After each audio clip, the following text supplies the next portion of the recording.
Հայաստանը Ամերիկայի Միացյալ Նահանգների և Եվրամիության ուշադրության առանցքում թրիփն ու խաղաղության խաչմերուկը տարբեր հանդիպումների սեղանին, այցեր Եվրոպայից Հայաստան, Հայաստանի մասին ելույթներ Նյու Յորքից Ստրասբուրգ։ Խաղը շատ ավելի մեծ է, քան օգոստոսի 8-ին ստորագրված այդ համաձայնությունները։ Նաև Վաշինգտոնյան պայմանավորվածություններ ենթադրում են ոչ միայն երկաթուղի, այլ ասենք ինչպես էլեկտրագծեր, գազամուղներ եւ այլն եւ ինչպես նաև հայկական կողմն է վերջին շրջանում պաշտոնական հայտարարություններում նշում շատ կարևոր է որ գործնական քայլեր լինեն եւ մենք չսպասենք հենց երկաթուղու բացման, այսինքն սկսենք օգտագործել այլ կոմունիկացիաները, այլ հնարավորությունները։ Այդ հնարավորությունների մասին Երևանում անցկացվող ՆԱՏՕ-ի 108-րդ սեմինարում հեռարձակումների համար փակ դահլիճից բաց տեքստով հայտարարեց նաև Հայաստանում ԱՄՆ դեսպան Քրիստինա Քվինը։ Հայտարարության ամբողջական տեքստը տեղադրված է դեսպանատան կայքում։ Հայաստանի հետ ստորագրվածները կենտրոնացած էին մի շարք ռազմավարական ոլորտներում համագործակցության վրա, ներառյալ տրանսպորտը եւ կապը, վարչապետ Փաշինյանի խաղաղության խաչմերուկ նախաձեռնության աջակցության համար, սահմանային անվտանգության ապահովումը, Հայաստանի արհեստական բնականության եւ կիսահաղորդչային արդյունաբերության զարգացումը, ինչպես նաեւ էներգետիկայի եւ կիբերանվտանգության ոլորտներում գործակցությունը։ Այլ ու էլի շատ կարևոր շեշտադրումներ կային դեսպանի ելույթում Ստյոպա Սաֆարյանի դիտարկումն է հատկապես, որ այդ դահլիճում գտնվում էին եւ պատվիրակություն եւ պատվիրակ Ադրբեջանից կառավարական հետազոտական կենտրոնի ներկայացուցիչ առնվազն եւ նաեւ արկային մի քանի պատգամավորներ Թուրքիայից։ Այս քաղաքական հայտարարությունները ցույց են տալի, որ քարոզչական հայտարարությունները, որ մենք լսում ենք, իրենք տարբեր իրականություններ են։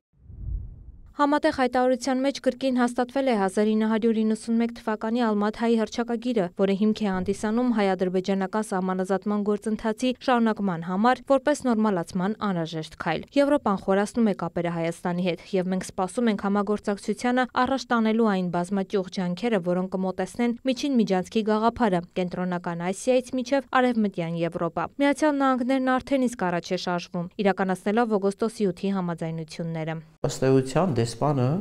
շատ պարզ օգտագործեց մի բառ, որով ցույց տվեց, որ չնայած Միացյալ Նահանգների, Եվրոպայի, ՆԱՏՕ-ի ներսում եւ ՆԱՏՕ-ից դուրս ունեցած տարաձայնություններին, առնվազն սա միջին միջանցքի մասն է, ու ինքը բառացիորեն հղում կատարեց,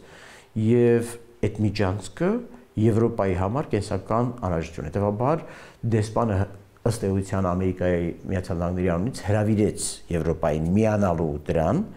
սատարելու այդ ամեն ինչին, քանի որ նաև միջին միջանցքը Չինաստանի հետ կապի միջոցներից մեկն է, սա բավականին, այսպես ասած, եթե ոչ տարօրինակ, ապա բնորոշ չէ, հա, ամերիկյան արտաքին քաղաքականության, բայց սա նաև մենք հիշում ենք հայկական կողմներ նշում բազմաթիվ անգամ, որ պետք է նոր ներդրումներ պատրաստել, այսինքն այդ ձևաչափը պատրաստ է նոր ներդրումների։ Հայաստանը Եվրամիության համար առանցքային գործընկեր է Global Gateway ռազմավարության միջոցով մենք կխթանենք տարածաշրջանային կապակցվածությունը, ներառյալ առևտուրը, տրանսպորտը, էներգետիկան եւ թվային ոլորտը, ընդգծում են մեր երկրում ԵՄ գրասենյակից լուրերի հարցմանն ի պատասխան։ Նշվում է, որ Բրյուսելն ակնկալում է Հայաստանի լիարժեք ներգրավվածությունը Սև ծովի ռազմավարությանը։ Միջին միջանցքը կապելու է արևելքը արևմուտքին եւ եթե մինչեւ հիմա գլխավոր խաղացողները Ադրբեջանն ու Վրաստանն են, մասամբ Թուրքիան, ապա այս փոփոխություններով խաղատախտակին կավելանա նաեւ Հայաստանը, ինչն էլ կմեծացնի Թուրքիայի դերը, քանի որ Հայաստանով անցնող բեռները անցնելու են նաեւ Թուրքիայով։ Ընդհանրապես Ադրբեջանի բոլոր կոմունիկացիոն ծրագրերը, որ եղել են մինչեւ 2020 թվականի պատերազմը եւ նաեւ հետագայում դա իհարկե Հայաստանը շրջանցող տարբեր կոմունիկացիաներն էին, դրանցից մեկը Բաքու, Թբիլիսի-Ջեհան նավթամուղներ, գազամուղներն էին, որ գնում էին դեպի Էրզրում եւ Թուրքիայի տարածքով անցնում,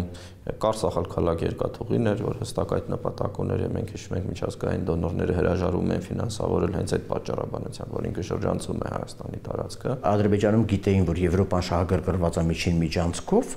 Ադրբեջանը ուզում էր Հայաստանին դուրս թողնել այդ խոշոր միջանցքի ծրագրից, որը կապում է Եվրոպան, Կենտրոնական Ասիայի եւ ապա Չինաստանի հետ։ Հանգույցը իրենք էին ուզում դառնային։ 2020 թվականից հետո էլ Ադրբեջանի աշխատավոճը չէր փոխվել Հայաստանի ապաշրջափակումը սահմանափակելով իր պատկերացրած մեկ ճանապարհով։ բանա, որ Ադրբեջանը չի ասում պետք չէ տարածաշրջանի ճանապարհները բացել, որովհետև Հայաստանը դրանցից կօգտվի, բայց իր բոլոր ստրատեգիաներով այնպես է խաղը տանում, որ բացվի ընդամենը այն ճանապարհը, որ իրան պետք է։ Սյունիքով Նախիջևանի եւ Ադրբեջանի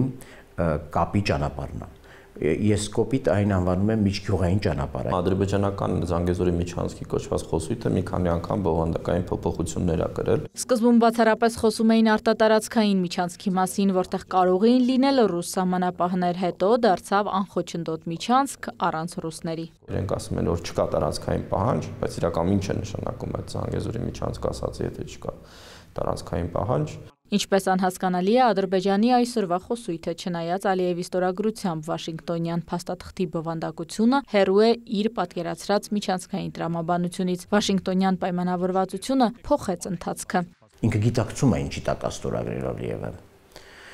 Դրան ուղիղ դեմ գնալ չի կարող, որովհետև ինքը ընդունել է, որ ճանապարհները պետք է գործեն տվյալ երկրի, այսինքն Հայաստանի ինքնիշխանության, իրավազորության եւ տարածքային ամբողջականության շրջանակներում, այսինքն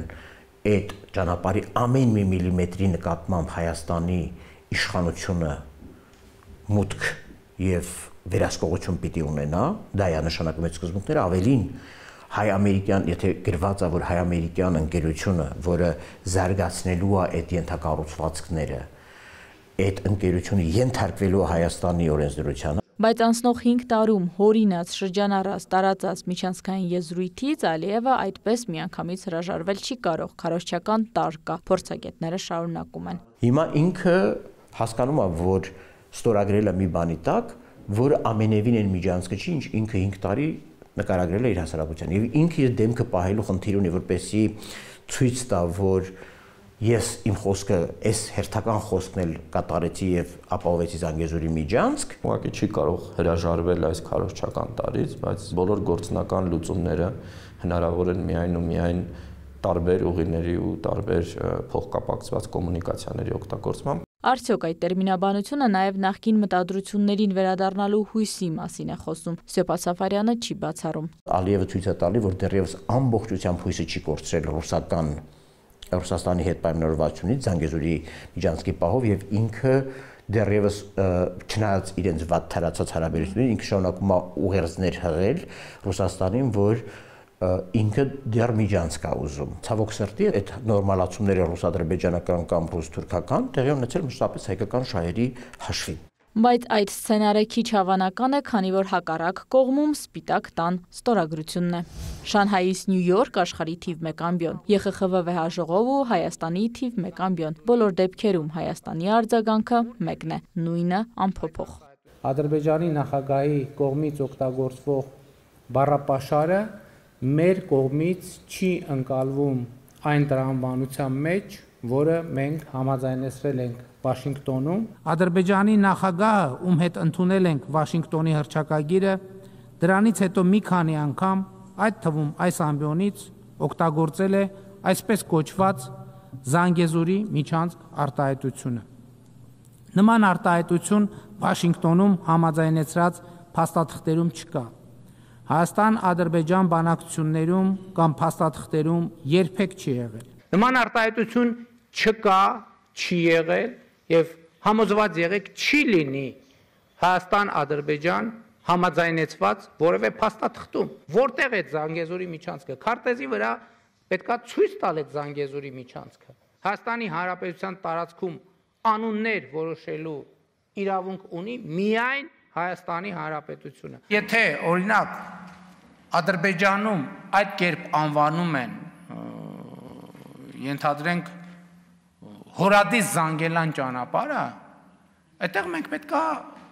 մեզ հարց տանք, դա մեզ հուզում է, թե մեզ չի հուզում։ Փորձագետները միակարծիք են, կարևորը բարերի հերթականությունը չէ։ Բայց ես կարծում եմ մենք դեռ երկար ժամանակ ունենալու ենք այս քարոզչական հայտարարությունները Ադրբեջանից, մյուս կողմից հողի վրա այնուամենայնիվ լուծումները լինելու են այլ տրամաբանությամբ եւ այս տրամաբանությունը ինքը չի կարող սահմանափակվել մի ճանապարհով։ Ստեփա Սաֆարյանը ուշադրություն է հրավիրում հատկապես Շանհայից Նյու Յորք Ալիևի խոսույթի փոփոխության վրա։ Եթե Շանհայում հենց ուղակի իր հորինած բառներ օգտագործում Վաշինգտոնյան պայմանավորվածության մասին խոսելիս, ապա ՄԱԿ ամբիոնում որպեսի շտկի, ասում եմ, ես հասա իմ ուզածին, որտեվ իմ ասածագիզորի կարիդորը համընկավ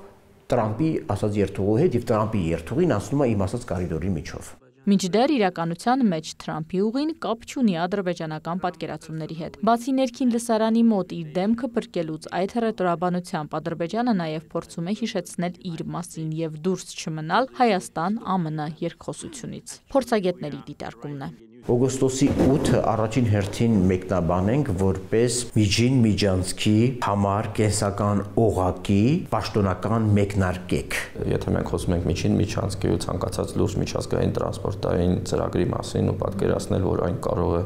ընդհանրապես կախված լինել լեռնային գոտով անցնող մի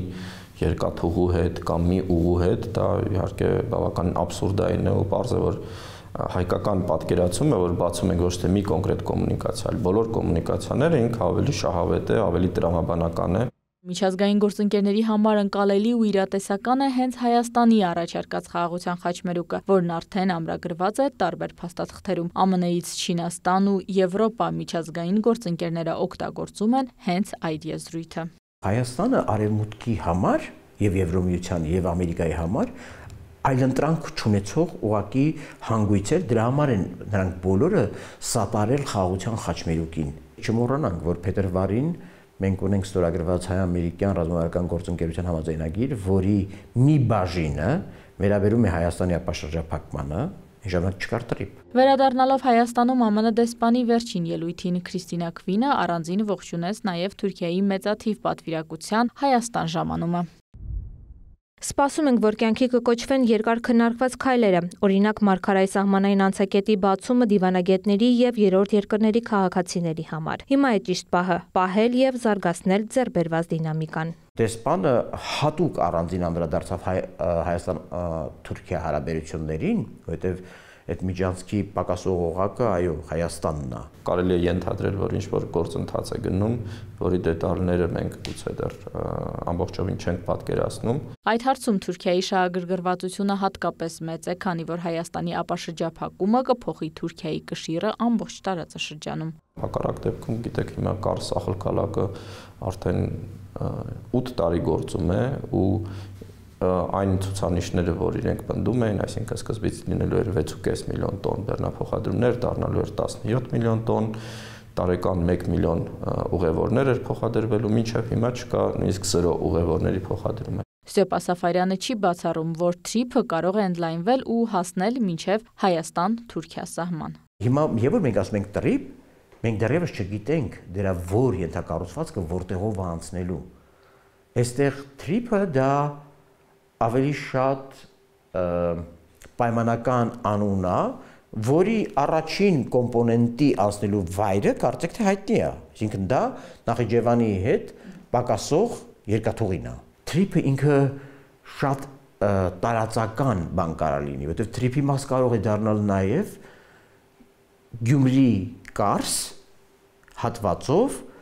Գյումրի-Վանաձոր, ասենք Իջևան հաղորդուղին։ Ադրբեջանի քարոզչական ու Հայաստանի փաստաթղթավորված խոսույթների միջև սահմանագիծը կլինի հստակ, երբ ոչ միայն քննարկումների սեղանի շուրջ, այլև գետնին շոշափելի զարգացումներ լինեն, միակարծիք են փորձագետները։ ԱՄՆ դեսպանը հաստատել էր, ԱՄՆ-ի եւ Հայաստանի պաշտոնյաները սկսել են հանդիպումներ մշակելու թրիփ երթուղու մանրամասները։ Իրինամ Կրչյան, Դավիթ Մաչկալյան, Արթուր Պետրոսյան, Կիրակնորյա լուրեր։